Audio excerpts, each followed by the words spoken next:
बिस्मिल्लाहिर्रहमानिर्रहीम। या अय्युहल्लज़ीना आमनू कुतिबा अलैकुमुस्सियामु कमा कुतिबा अलल्लज़ीना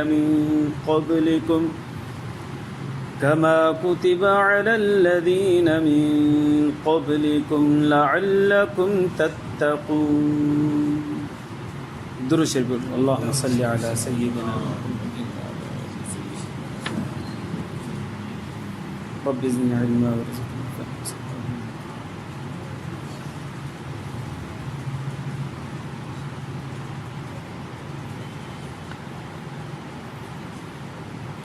मुझे मुअज़्ज़ज़ मुहतरम मुकर्रम मुजाहिद मुवाहिद भाइयों दोस्तों ऐं बुज़ुर्गों,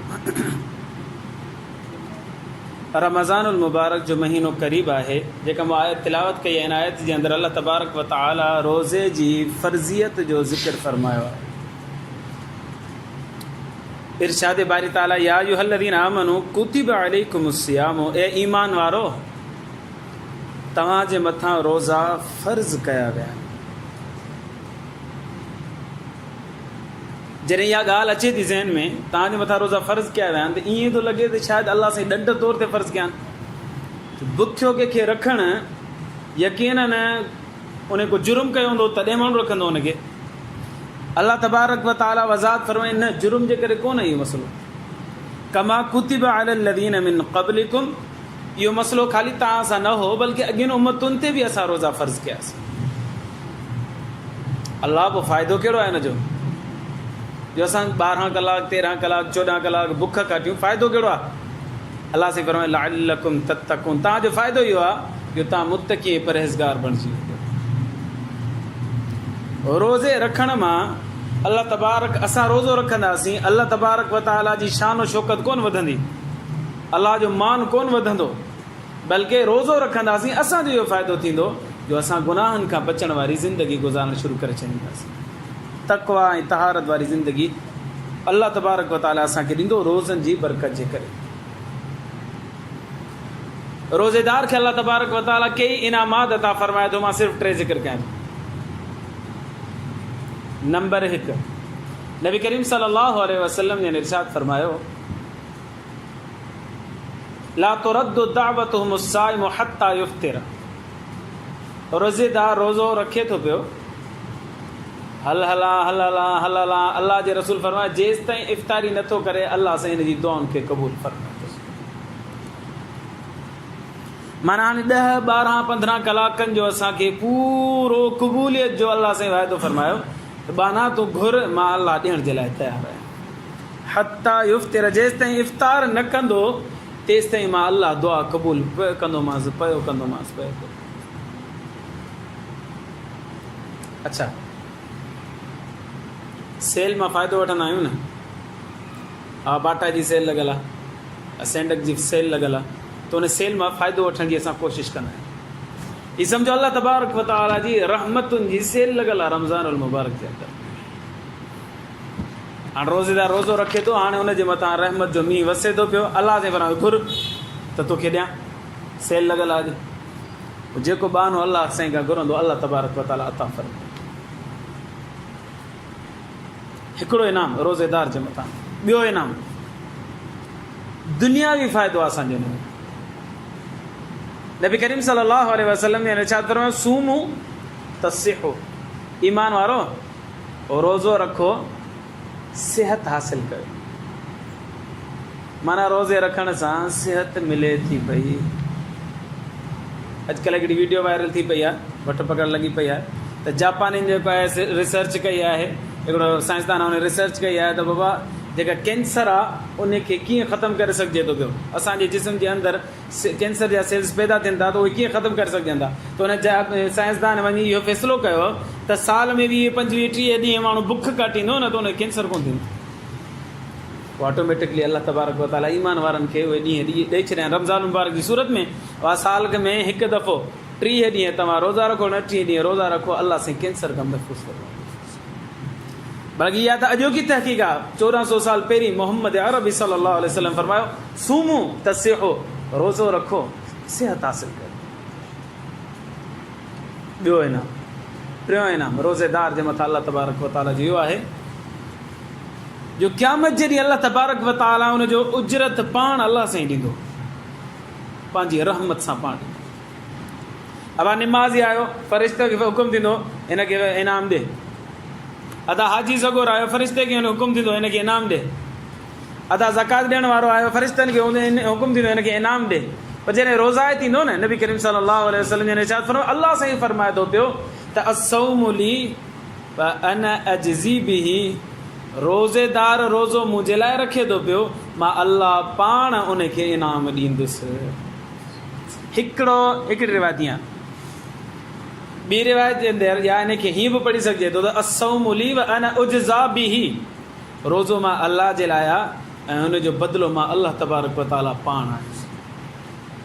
जंहिंजो रब तंहिंजो सभु, पाण सिंधी में चवंदा आहियूं जंहिंजो रब तंहिंजो सभु, अलाह मिली वञे त बसि पोइ छा खपे। त टे इनाम रोज़ेदार खे अलाह तबारक व ताला था फरमाए थो। नंबर 1 दुआ हुनजी क़बूल थिए थी पई। नंबर 2 सिहत हुनखे हासिलु थिए थी। नंबर 3 क़यामत जे ॾींहुं अलाह तबारक व ताला पंहिंजे रहमत जे हथनि सां इनाम पाण रोज़ेदार खे अता फरमाए थो। करणु छा घुरिजे? हाणे रमज़ान जो महीनो अचे थो पियो, 3 कम पाबंदी सां करणु घुरिजे। नंबर 1 निमाज़ जी पाबंदी कजे, महिनत करणी आहे। 5 वक़्त आहे, 50 वक़्त कोन्हे, 5 वक़्त आहे, थोरी हिम्मत करणी आहे बसि। निमाज़ जी पाबंदी छा में करणी आहे? नंबर 1 क़ज़ा न थिए, अदा पढ़णी आहे असांखे। हिकिड़ी बि निमाज़ क़ज़ा न थिए। ईअं न त नमाज़ सहरी करे सुम्ही पऊं 8 बजे क़ज़ा करे पढ़ूं, इहो न थियणु घुरिजे। या ऑफिस मां आयासीं 5 बजे ऐं अची सुम्ही पियासीं, असर नमाज़ पढ़ीसूं कोन, हाणे वरी इफ़्तारी ते माइट पिया अथनि, उथी रोज़ो रखो, उथी करो इफ़्तारी करो, उथी इफ़्तारी करे असर नमाज़ क़ज़ा थी। ईअं न करणु, निमाज़ जी पाबंदी करणु घुरिजे, क़ज़ा न थिए, अदा हुजे नमाज़। नंबर 1।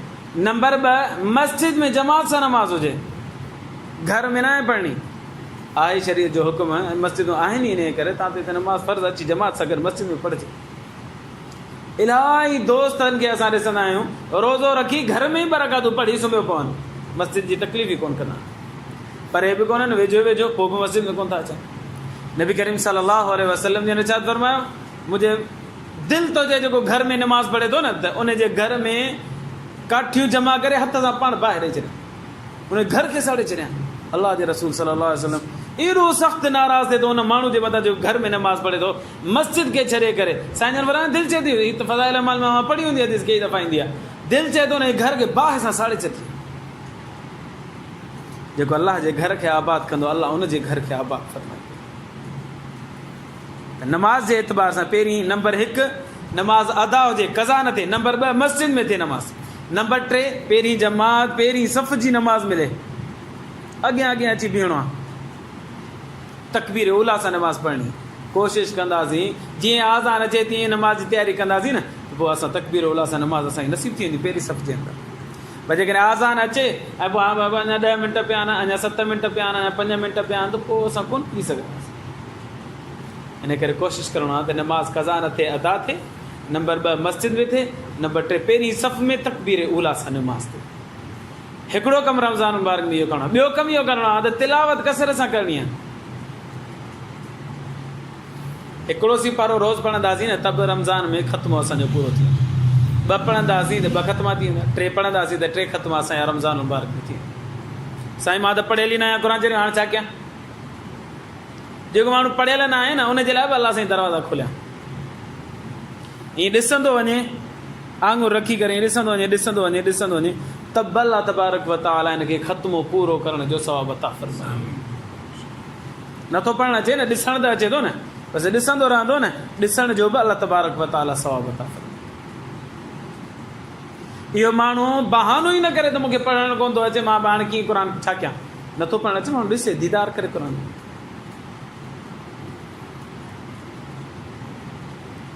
त रोज़ाना घटि में घटि 3 सिपारा त 3 ख़त्मा निकिरंदा, 2 सिपारा त 2 ख़त्मा निकिरंदा। हिकिड़ो सिपारो पढ़ंदो माण्हू त हिकिड़ो ख़त्मो ज़रूरु निकिरंदो।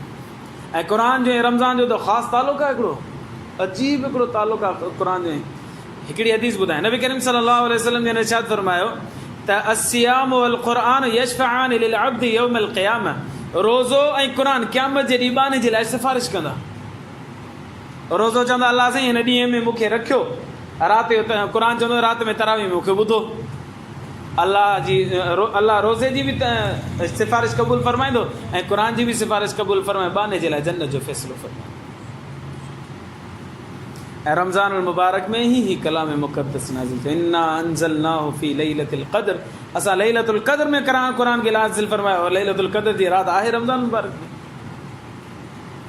ऐं रमज़ान तरावी बि जेका सॼे साल में कोन थी पढ़ी वञे सिर्फ़ु रमज़ान में पढ़ी थी वञे ऐं उन में कलाम मुक़द्दस जो ख़त्म थो कयो वञे इन सां बि ख़बर पए थी त क़ुरान जो ऐं रमज़ान जो हिकिड़ो ख़ासि तालुक़ आहे पाण ॿियो कमु इहो करिणो आहे क़ुरान जी कसरत सां तिलावत करिणी टियों कमु इहो करिणो आहे ज़िक्र करिणो आहे ईमान वारो अलाह जे ज़िक्र खां गाफ़िल थींदो ई कोन्हे इन करे अलाह साईं फरमायो त मुंहिंजा प्यारा बाना उहे आहिनि जेके मुंहिंजो ज़िक्र कंदा आहिनि अल्लज़ीन यज़कुरून अल्लाह क़ियामन व क़ुऊदन व अला जुनूबिहिम बीठा आहिनि त बि अलाह जो ज़िक्र अथनि वेठा आहिनि त बि अलाह जो ज़िक्र लेटिया पिया आहिनि त बि अलाह जो ज़िक्र कंदा पिया अलाह जा बाना प्यारा बाना अहिड़ा आहिनि जेके उथंदे वेहंदे लेटंदे बि अलाह अलाह पिया कंदा आहिनि इहो त आला दर्जो थियो भला असां थोरो घटि थियूं 2 तस्बीहूं सुबुह जो 2 तस्बीह शाम जो पढ़ूं हिकिड़ी तस्बीह दुरूद शरीफ़ जी ऐं हिकिड़ी तस्बीह इस्तग़फ़ार 100 दफ़ा दुरूद शरीफ़ 100 दफ़ा इस्तग़फ़ार सुबुह शाम पढ़ूं उथंदे वेहंदे भला नथा की जेको आला दर्जो आहे त कम अज़ कम 10 मिंट 5 मिंट दुरूद शरीफ़ जे लाइ 5 मिंट इस्तग़फ़ार जे लाइ त कढी सघूं था 10 मिंट 2 तस्बीह सुबुह जो पढ़ूं 2 तस्बीह शाम जो पढ़ूं रोज़ेदार खे अलाह साईं 3 इनाम ॾिए थो पियो ऐं रमज़ान मुबारक में 3 शयुनि जी असांखे पाबंदी करणु घुरिजे